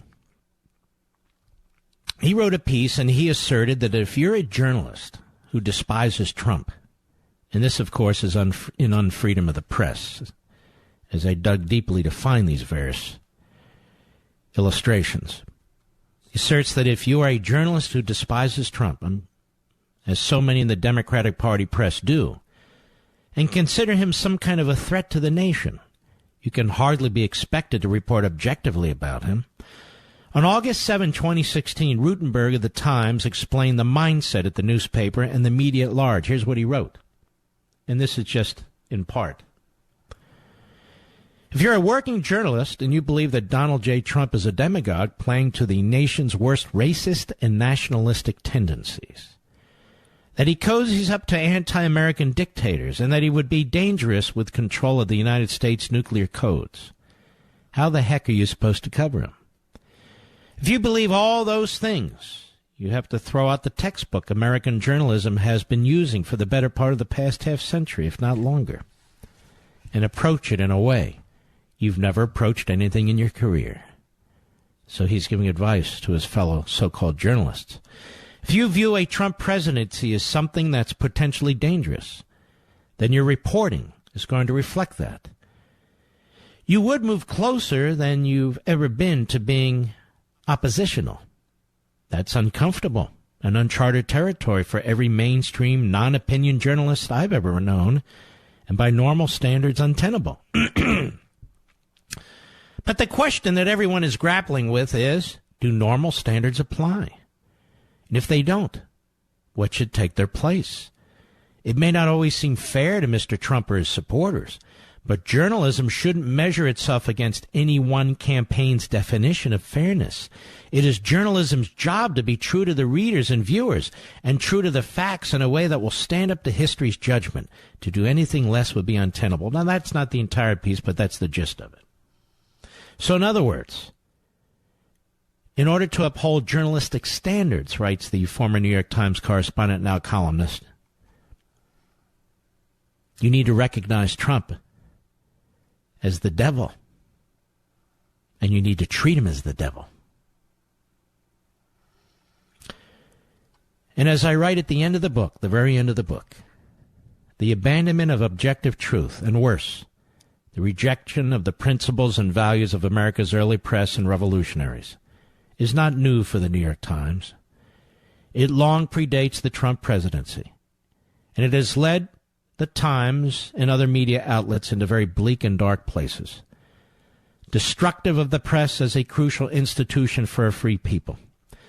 If newsrooms and journalists do not act forthwith and with urgency to fundamentally transform their approach to journalism, which sadly is highly unlikely, their credibility will continue to erode and may well reach a point soon where it is irreparably damaged with a large portion of the citizenry, and rightly so. The media will not only marginalize themselves, but they will continue to be the greatest threat to freedom of the press today. Not President Trump or his administration, but the current practitioners of what used to be journalism. And the final paragraph of the book. Therefore, as I said at the opening, this book is intended to, among other things, jumpstart a long overdue and hopefully productive dialogue among the American citizenry on how best to deal with the complicated and complex issue of the media's collapsing role as a bulwark of liberty, the civil society, and republicanism. Levinites out there, patriots all, that's what I'm counting on. That we use unfreedom of the press as a pamphlet, as the colonists would have, and you being the pamphleteer and spreading the word. Reading the book and spreading the word. From one household to the next, from one neighborhood to the next, from one community to the next. Just like our colonists, forebears did.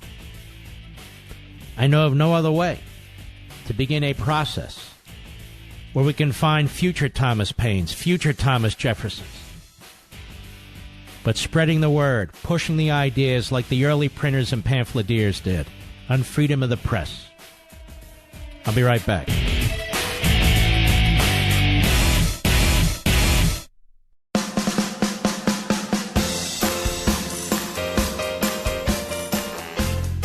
You're listening to the Memorial Day edition of the Best of the Mark Levin Show. Blasting conservative fire. The Mark Levin Show. Call in now at 877-381-3811. By the way, I want to thank everybody who's written some very, very kind things, reviews about unfreedom of the press. I want to thank all the citizenry that's gone on Amazon that's actually purchased the book and has read it, or most of it, and have put 5 stars and have commented there. You may want to check it out. It's your fellow citizens commenting. I'm very proud of this book, but I'm more proud of you folks. I really am. I really am. Have you ever asked yourself just how can I live a virtuous life? Our happiness and well-being depends on how we answer that question. Now, Hillsdale College president, the great Larry Arnn, argues that the best book ever written on this subject is Aristotle's Nicomachean. Nicomachean, Mr. Producer. And it's a book about ethics, where Aristotle presents a guide for securing such a virtuous life. In just 10 on-demand videos, each only 30 minutes long, you'll learn how to confront the primary obstacles to happiness and make the choices that build good character. Now, this new free online course from Hillsdale College shares Aristotle's teachings with you, and it can help you lead the most complete, happy life possible. Register for this free course, Introduction to Aristotle's Ethics, How to Lead a Good Life, featuring lessons from the greatest self-help book ever written, at levinforhillsdale.com, Levin for Hillsdale.com. If you take this free course from Hillsdale and heed Aristotle's advice, your life will change, and for the better.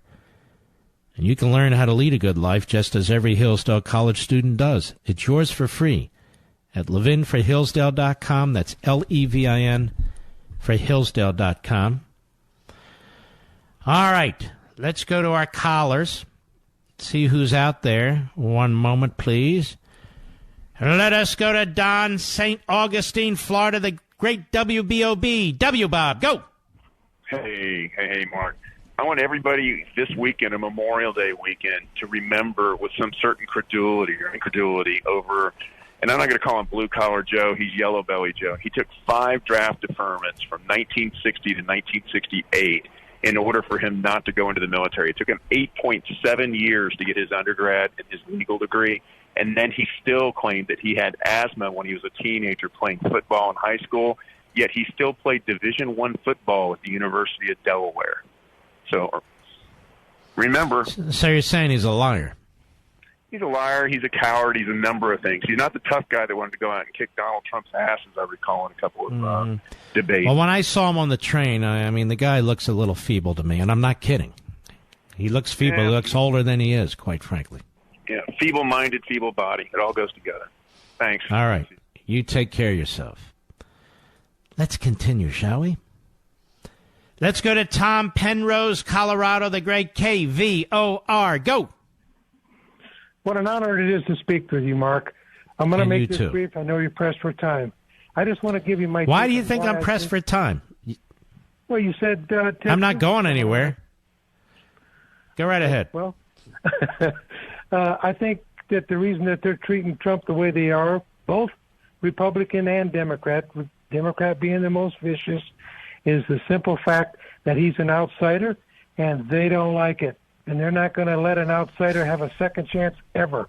This will be the only time that you and I will probably ever see in our lifetime that they're going to let an outsider come in and take over this beautiful realm that they've built amongst themselves for themselves. He's definitely shaking up the place, isn't he? Absolutely. And, everybody's somehow forgotten, and I never hear even Sean mention this, is that the man's not taken 1 cent so far. He's donated all of his pay. Well, Sean may have mentioned it. I don't know. I just don't know. But I think we've talked about it here. I mean, you're talking about a guy who has left his multi-billion-dollar business. He decides to run for president. And they talk about him like he's some kind of crook, and you're quite right. And I've said he's donated his salary to various government agencies and to private charities and causes. And let me ask you a question, Tom. Nancy Pelosi's very, very rich thanks to her husband, Paul, and I want us to look into that. I'm asking about this. How come she doesn't donate her salary? Well, because she's rich, and that's how they get rich. And No, that's not how they get rich. The president donated his salary. How come she... I'll tell you why. Because she doesn't believe in charity. Because she's not of a good heart. Because if you really believe in charity, as I do, and you give significant amounts of money to charity, as I and some others do, it's not the same thing as the government giving money to somebody. And Nancy Pelosi feels that taking money from you, Tom, and giving it to somebody else and redistributing wealth is a substitute for charity. I am quite serious. We need her tax returns, 10 years worth, her and her big dummy husband. Yeah, and we need to know about their bank accounts, and we need to know about their finances from their accounting firm. And we need to know if Nancy Pelosi has been self-dealing as Speaker of the House. We need to know if Nancy Pelosi has any foreign influences that are affecting her decisions as Speaker of the House. We need to know all these things, too. And if it's good enough for the president, it's good enough for the Speaker of the House. She's third in line to be president of the United States, and she's in charge of the spending bills and the taxing bills and the borrowing bills that come through the House of Representatives.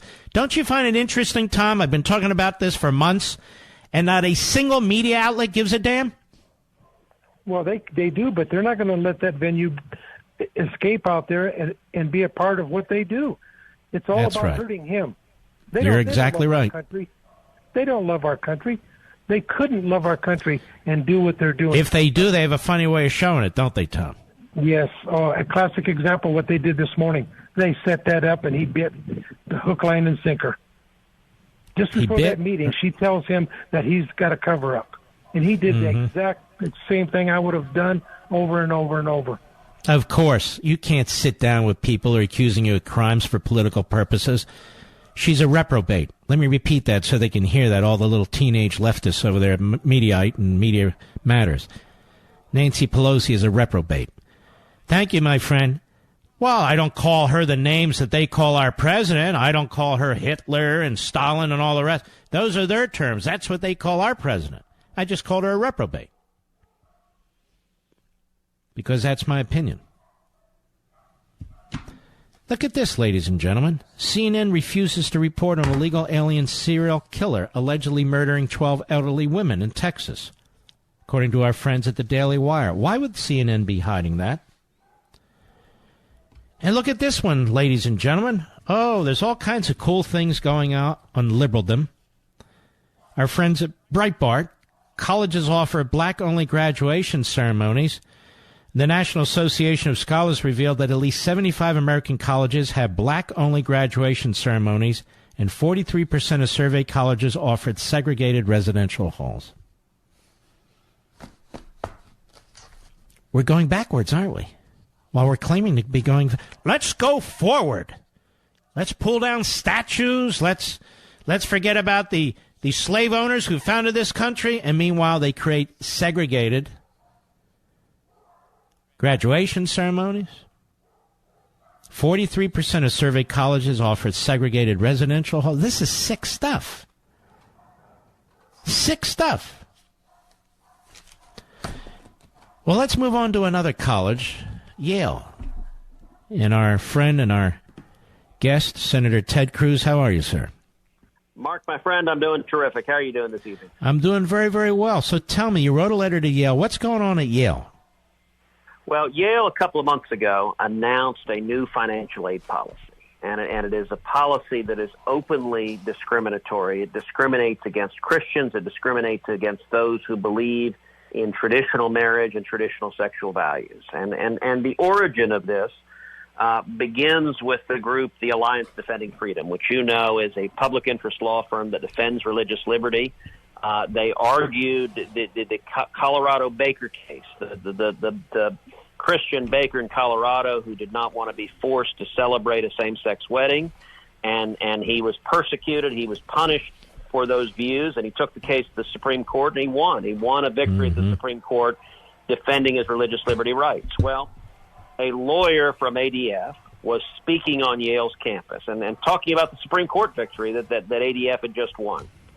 And the LGBT group on Yale's campus, a group called Outlaws, which is actually a pretty clever name, they did what college leftists do. They protest. They protested, and they demanded Yale change their policy. And what Yale announced is that, so Yale pays summer stipends to Yale law students who work at a public interest law firm, and it has a loan repayment program for Yale graduates that work at a public interest law firm. And they announced that apply to absolutely everybody except for those Yale students that go and work at a Christian organization like ADF that believe in traditional marriage or traditional sexual values.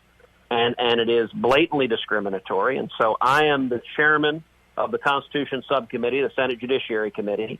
And so I launched an investigation of Yale's discrimination against people of faith, and just this week sent Yale a demand for documents to get every one of the emails, of the memos, of all the background correspondence in adopting this policy, because what I expected to reveal is that this was driven out of an animus specifically for Alliance Defending Freedom, that they wanted to blacklist ADF, and they wanted to punish any Yale law students with the temerity to go and work for that organization. And that, among other things, Yale receives vast amounts of federal funds, and federal civil rights laws prohibit discrimination against religious faith. And so we are going to investigate and shine a light and hopefully stop this discriminatory policy.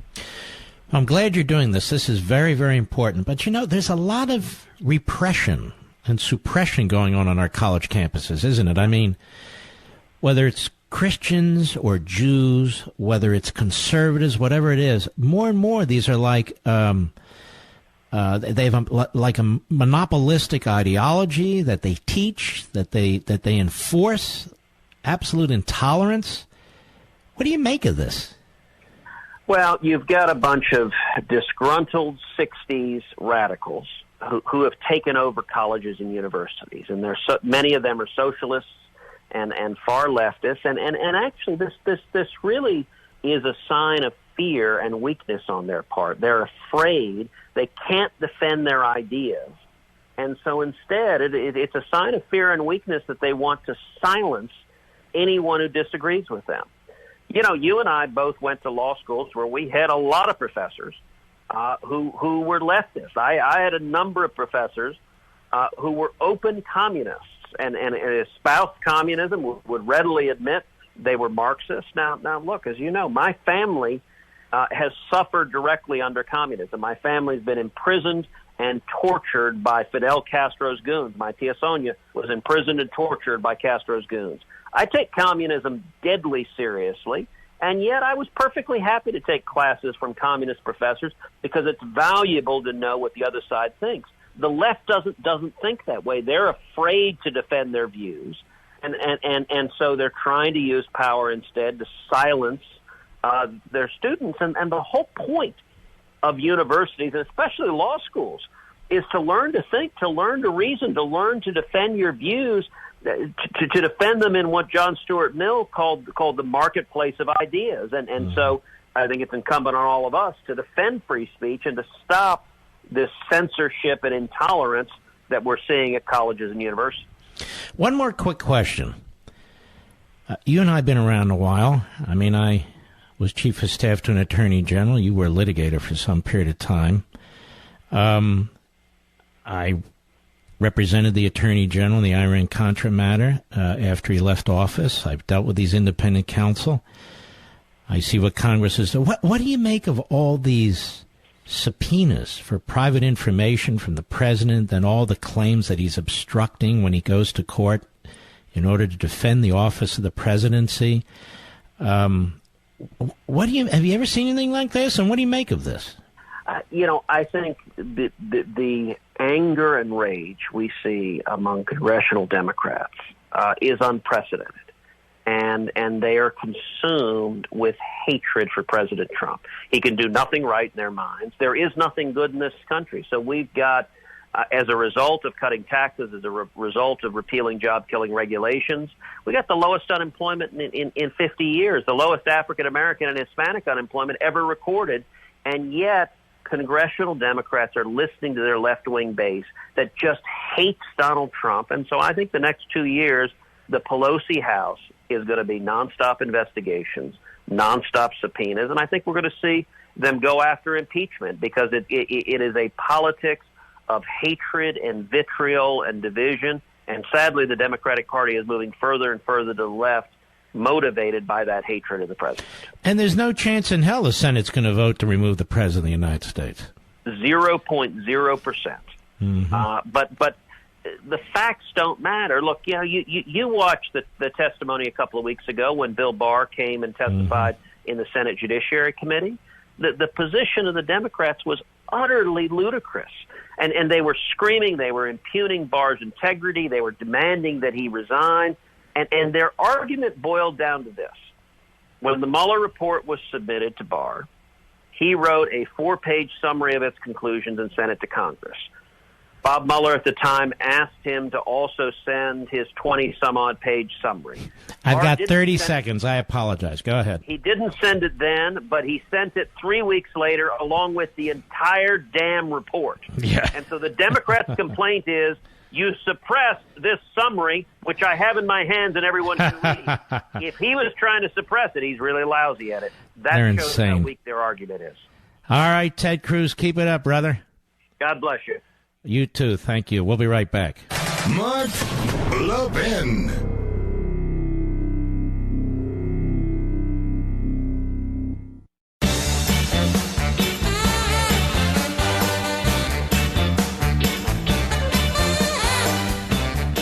Now back to the best of Mark Levin. We honor those on Memorial Day who've given their lives to defend this nation. Constitutional crisis. Actually, you Democrats look like you're having a constipated crisis, quite frankly.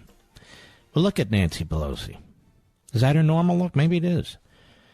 You've heard people say, I wish this double chin would just go away. Well, your wish is our command with Genucel's outrageous summer sale.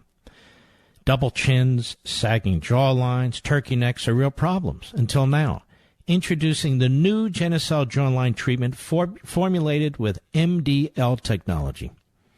Robin S. from Lubbock, Texas says, put that jawline cream on my neck like 2 or 3 days ago. That is the best my neck has looked in over 20 years. And several people told me my face looks young, and I'm blown away. Now, sure, you could pay an awful lot of money, get expensive, harsh treatments, and you might look younger. But why would you do all that? For this week only, get the Genucel jawline treatment absolutely free when you order the classic Genucel for eye bags and puffiness. With its instant effect, see results in the first 12 hours, guaranteed, or your money back.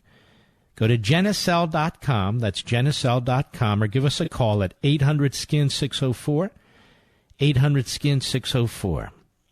And for a limited time, Chamonix will include a second surprise luxury gift for free. Call 800-SKIN-604, 800-SKIN-604, or go to Genucel.com, that's Genucel.com. Reminder, I will be on the Shannon Bream Show on Fox at about 11:10 p.m. Eastern, 8:10 p.m. Pacific. I can only assume what we're going to talk about. There's a number of issues I believe she wants to talk about. And by the way, she's a very good lawyer and reporter. One of a handful, I might add. A very good lawyer and reporter. And I hope you will now, at the end of the program, rush over to Amazon.com on your cell phones or on your computer or whatever. Put in Unfreedom of the Press and get your copy so we can push this pamphlet out. That is my book, as if Thomas Paine would have. And I want to thank all of you who ordered it, and I want to salute all you heroes out there. And I'll see you in a little bit on Fox, and I'll see you right here tomorrow. God bless each and every one of you.